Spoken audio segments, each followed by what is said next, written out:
सुप्रभात मंडळी. आपण वाचत आहोत विनायक दामोदर सावरकर यांची माझी जन्मठेप हे आत्मचरित्र. त्यातल्या उत्तरार्धातलं प्रकरण 5वं आपलं चालू आहे. तर कालच्या पुढे सुरू करते. स्वातंत्र्य मिळालं तरी आज ते नको, निदान आपण तरी हरिहरी म्हणत बसलो आहोत आणि आम्हास सुटकेपलीकडे काही पाहावयाचे नाही असं ते म्हणत इथपर्यंत काल आपण आलो होतो. तर काही इंग्लिशांना हाकून द्यावयाच्या जळत्या शब्दा जशा पूर्वी घेतल्या तशाच अधिकाऱ्यास पाठ म्हणून दाखवीत. अशा स्थितीत क्रांतिपक्षाच्या ध्येयाची आणि राजकारणाची तात्विक चर्चा केलेले सुसंगत, युक्तायुक्त आणि निर्भीड लेखी कथन आम्ही धाडू इच्छितो हे ऐकताच अधिकाऱ्यास एक प्रकारे ती इष्टापत्तीच वाटली. ते मी न करता त्यांच्या आवडीच्या कोणी इतराने केले असते तर त्याला हवे होते, पण ते जमेना. माझं नाव गेलेले आवेदन वरिष्ठास अधिक उपयुक्त वाटेल हेही त्यास माहीत होतं आणि मी संपात काम सोडून न मिळाल्यामुळे कारागारीय नियमाची पण काही आडकाठी नव्हती.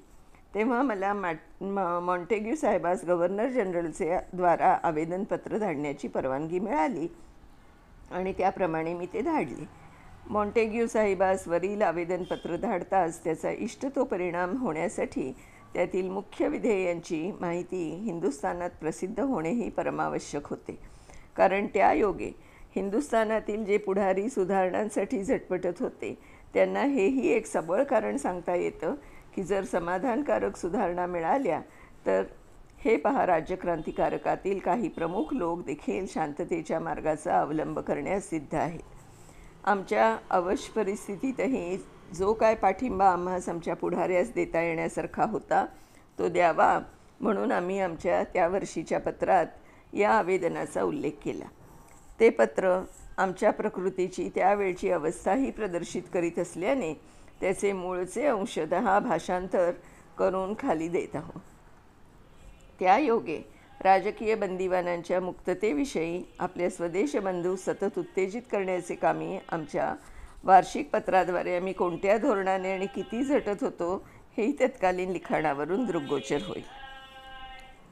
महाराष्ट्र प्रांतिक परिषदेने सर्व राजकीय बंदिवानांच्या मुक्ततेविषयी ठराव संमत केला हे वाचून फार आनंद झाला.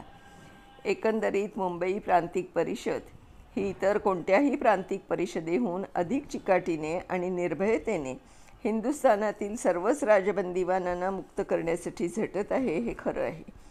गेल्या वर्षी माझ्या माहितीप्रमाणे युक्त प्रदेश आणि आंध्र परिषद या दोघा संस्थांनीच हा ठराव केला होता. त्यातही आंध्र परिषदेचा ठराव संग्राहक आणि कळकळीचा होता. यावरून हे स्पष्ट होतं की आपल्या मातृभूमीच्या मोचनार्थ बरोबर असो वा नसो, परंतु त्यास तसे करणे आपले कर्तव्य वाटताच ज्यांनी प्रामाणिकपणाची आणि निर्विवाद स्वार्थत्यागाची पराकाष्ठा करून कारागृहातून आपलं जीवन झिजवीत त्या महान मोचनास आपले आयुष्य अर्पण करण्यास मागे घेतले नाही, त्यांच्याविषयी आंध्र बंधूंची अंतःकरणे समवेदनेने भरलेली आहे. तू लिहिलेस की पत्रातून आणि मासिकातून वारंवार राजकीय बंदिवानांच्या सुटकेविषयी लेख येतात, पण मग मला हे समजत नाही की राष्ट्रीय सभेलाच तेवढी त्याविषयी नाव काढण्याची एवढी लाज का वाटते. ज्या लोकांची प्रतिनिधी म्हणून ती सभा म्हणवते त्यांच्या मनात वसत असलेल्या राजबंदिवानांच्या विषयींचा नुसत्या मानुषिक सहानुभूतीचा देखील उल्लेख करण्यास ती सभा इतकी का भीते. त्या राष्ट्रीय सभेने गेल्या वर्षी एक ठराव संमत केला, पण तो केवळ स्थलबद्ध राजबंदींचाच. त्या सभेला या गोष्टीला विसर पडला की स्थलबद्ध लोक युद्धानंतर आपोआप सुटणारे आहेत, परंतु त्या आमच्या स्थलबद्ध बंदिवानांच्या दुःखाने त्या शोभिवंत आणि मुक्तवासू मंडपात सुखासीन झालेल्या ज्या देशभक्तांच्या डोळ्यास टिपे आणली त्यांच्या हे मात्र ध्यानात आलं नाही की त्या दुःखाच्या अनेक पटींनी तीव्रसर दुःखास निरवधी काल सहन करीत एक नाही दोन नाही पण शतावधी लोक इतरत्र झिजत झुरत पडलेले आहेत. त्यांची मुक्तता आपोआप होणारी नाही, म्हणूनच त्या प्रतिष्ठित उत्तरदायी नेत्यांनी त्यांच्याविषयीच अधिक प्रयत्न केला पाहिजे होता. प्रतिष्ठित आणि उत्तरदायी येथेच गोम आहे. ते केवळ स्थलबद्धांविषयी बोलतात कारण त्यांना ठाऊक आहे की ते इतके धोक्याचे नाही. परंतु ते इतर राजबंद्यांविषयी चकार शब्द काढीत नाहीत, कारण त्या योगे त्यांच्या साहेबांच्या घरी त्यांच्या प्रतिष्ठितपणास बट्टा लागण्याचा संभव आहे. राष्ट्रीय सभेचे मुख्य कर्तव्य म्हणजे तिच्यात पुढे पुढे करणाऱ्या मुठभर लोकांची मते प्रदर्शित करणं नसून देशातील बहुमत प्रदर्शित करणे हे होय. मग इतकी वृत्तपत्रे आणि प्रांतिक सभा राजबंदीवानांची मुक्तता करा म्हणून मागणी करीत असता, या राष्ट्रसभेच्या पुढाऱ्यातीलच काही पुढाऱ्यांवर जेव्हा कारागृहात सडत पडण्याचा प्रसंग आला, तेव्हा राष्ट्रसभेने आणि ज्या लोकांसाठी ते झटले आणि पाशात पडले त्यांनी त्यांच्या दुःखाचा नामनिर्देश करणे हे त्यांचे कर्तव्य होय, अशी स्वतःच अपेक्षा केली असता आणि विशेषतः आयरिश, बोअर, ऑस्ट्रियन इत्यादी लोकांनी आपापल्या देशातील राजबंदीवानांच्या मुक्ततेची उघड चळवळ करून ती मुक्तता करवली असता, राष्ट्रीय म्हणवणाऱ्या सभेने मात्र आपल्या हिंदी राजबंद्यांविषयी चकार शब्द काढण्यास भ्यावं हे अत्यंत अनुचित होय. राष्ट्रसभेला तसं करणं आता भागच पाडलं पाहिजे. जर काही म्हाताऱ्या कोताऱ्यांच्या अंगास कापरे भरत असेल तर त्यांनी हवे तर ठरावाच्या बैठकीस उपस्थित राहू नये. या थोड्या प्रतिष्ठितास धीर नाही म्हणून सर्व राष्ट्राने या अपराधी मुक्ततेचे पाप डोक्यावर काय म्हणून घ्यावं. अशा प्रकारचे ठराव करताना देखील 1-2 गोष्टींविषयी फार सावधता ठेवली पाहिजे. पुष्कळ पत्रे राजबंदीवानांविषयी लिहिताना त्या सोयीस्कर शब्दाचा उपयोग असा संदिग्धपणे करतात की त्यात नक्की कोणाचा अंतर्भाव केलेला आहे हे सरकारास तर काय, पण लोकांसही समजू नये. कधी त्याचा अर्थ स्थलबद्ध बंदी, तर कधी स्थानांतरित, तर कधी निर्वासित, तर पण अगदी स्पष्टपणे उल्लेख करून राजकीय कार्यात दंडित झालेल्या सर्व बंदिवानांचा अंतर्भाव त्या शब्दात क्वचितच केलेला असतो. गेल्या वेळेस मी तुला लिहिलेच होते की बॉनरलॉनी देखील आयरिश राजबंदी सोडताना जे व्यक्तिविषयक अपराधासाठी दंडित नाही त्या राजबंदीवानांना सोडलं, म्हणून त्यांचे भिन्नत्व दाखवण्याचा धूर्तपणा केला होता. आता त्या सद्गृहस्थास माहीत होते की मताभिलाषी स्त्रिया अशा वैयक्तिक अपराधासाठी दंडित झालेल्या होत्या, परंतु त्यास लढाई सुरू होताच सोडण्यात आली. मग बॉनरलॉच्या हातात तो वैयक्तिक अपराध हा शब्द आताच त्यांच्या खऱ्या हेतूस झाकणारी ढाल का व्हावी आणि त्या दंडित शब्दास हिंदी पुढाऱ्यांनीच एवढं का भ्यावं.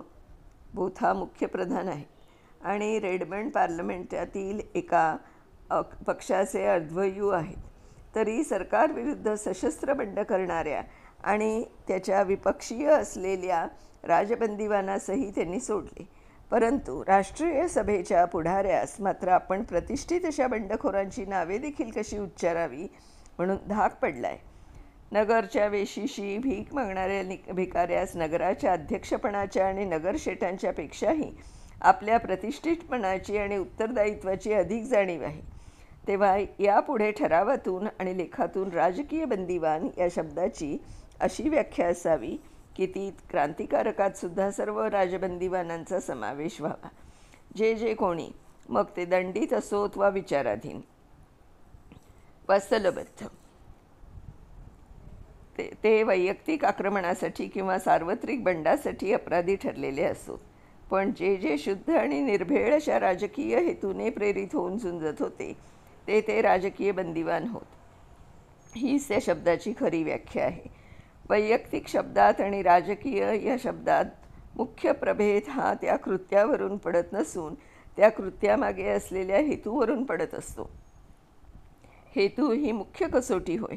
कोणतेही कृत्य स्वयमेव राजकीय ठरत नाही, कारण सशस्त्र बंड देखील जर हे केवळ कोण्या व्यक्तीच्या पोटापाण्याकरताच असेल तर राजकीय आणि सार्वजनिक ठरणार नाही आणि त्यास कोणाही सुज्ञ गृहस्थाची सहानुभूती मिळणार नाही. तो केवळ एक थोरला दरोडाच होईल. अर्थात त्या व्यक्तीच्या पोटाचा प्रश्न हा कोण्या एका सार्वजनिक अधिकाराचे रक्षणासाठी चाललेल्या लढ्यात निमित्त मात्र पुढे केलेला असेल तर ती गोष्ट वेगळी. ठगातील ज्या टोळ्या नुसत्या स्वार्थी लूटमार करीत फिरत त्यांनी लढाया दिल्या म्हणूनच केवळ त्या राजकीय वा सार्वजनिक स्वरूपाच्या ठरत नाही, परंतु मतवाल्या स्त्रियांपैकी मुख्य प्रधानाला एकाएकी चाबकाने फोडणारी आणि प्रत्यक्ष आग लावीत फिरणारी स्त्री देखील सरकारने राजकीय म्हणूनच मानली, कारण त्यांची कृत्ये जरी व्यक्तिविशेषांवर आघात करणारी असून सार्वत्रिक किंवा उघड लढाईची नव्हती, तरी त्यांच्या त्या वैयक्तिक झुंजीचा हेतू स्वतःचा सूड उगवणं किंवा स्वार्थ साधणं हा नसून कोणत्या तरी सार्वजनिक कल्याणासाठी कार्यासाठी झटणं हा होता. साधन दुष्ट, किंबहुना दंडनीय आणि पापीही असू शकेल वा नसेल, परंतु कृत्याचे नैतिकत्व त्या कृत्यास प्रेरक होणाऱ्या हेतूत असतं. तो हेतू राष्ट्रीय असेल तर ते कृत्य राजकीयच ठरलं पाहिजे. हे सर्व विवरण मी इतक्या प्रमुखपणे यासाठी केलं आहे की जर क्वचित राजक्षमा देण्यात आली, यद्यपि राजबंदीवानास अशी राजक्षमा देण्यात येण्याविषयी मला फारशी आशा नाही, तर राजबंदीवान कोणास म्हणावं याची स्पष्ट व्याख्या न झाल्यामुळे सरकारास कोणाची तरी अन्याय्य प्रभेद करून राजबंदीवानातील अनेकास ते राजबंदी नव्हेतच असे म्हणण्याची आणि म्हणून राजक्षमेत त्यांचा अंतर्भाव न करण्याची संधी मिळण्याचा संभव आहे. एतदर्थ तू सर्व प्रमुख लेखकांच्या ही गोष्ट दृष्टीस एव्हापासून आणावी आणि सर्वांनी सर्व राजबंदीवांना सोडण्याची चळवळ हाती घ्यावी. याविषयी राष्ट्रीय सभेच्या विषय निर्वाचक मंडळांती तरी काही चर्चा होते की नाही आणि कोणते प्रस्ताव इतर सभातून संमत होतात, त्यात सर्व राजबंदीवानांना सोडण्याची मागणी असते का, आपली काही स्थलबद्धांविषयीच असते, ते स्पष्टपणे कळवीत जा. दुसरी गोष्ट, एक सार्वजनिक बृहत आवेदनपत्र सरकारास धाडण्याच्या बेताविषयी. तो बेत कार्यात रूपांतरित झालाच पाहिजे. युद्धानंतर तसे आवेदन धाडणे अधिक परिणामकारक आहे, म्हणून क्वचित आपण तो बेत सध्या स्थगित केला असेल. तिसरी गोष्ट म्हणजे ठिकठिकाणी राजबंदीवांना सोडण्यासाठी सभा एकामागून एक भरवण्याची योजना ही होय. एका वर्षीच नव्हे तर या सभांचे चक्र सारखे वर्षामागून वर्ष चालूच ठेवलं पाहिजे. एकंदरीत राष्ट्रीय सभा, प्रांतिक परिषदा, सरकारास सार्वजनिक थोरली आवेदने, त्या त्या राजबंदींच्या कुटुंबातील वैयक्तिक आवेदने, वृत्तपत्रातील सतत लेख, व्हाईसगरील विधिसभा आणि प्रांतिक विधिसभा पासून तो थेट पार्लमेंटपर्यंत प्रश्नोत्तरांची धुमश्चक्री अशा विविध रीतीने राजबंदीवानांच्या प्रश्नाची एकसारखी चळवळ अशा नेटाने चालवा की तो प्रश्न देशीय राजकारणाचे एक प्रमुख अंग होऊन बसेल आणि प्रत्येक वेळी राजबंदीवान म्हणजे क्रांतिकारक दंडितासुद्धा राजकीय हेतूने आक्षेपभूत कृत्यास प्रेरित झालेला आहे. प्रत्येक बंदिवान असा असेल, ही गोष्ट स्पष्टपणे विशद केली जावी. मंडळी, याच्या पुढचा भाग आपण उद्या वाचूया. तोपर्यंत बाय.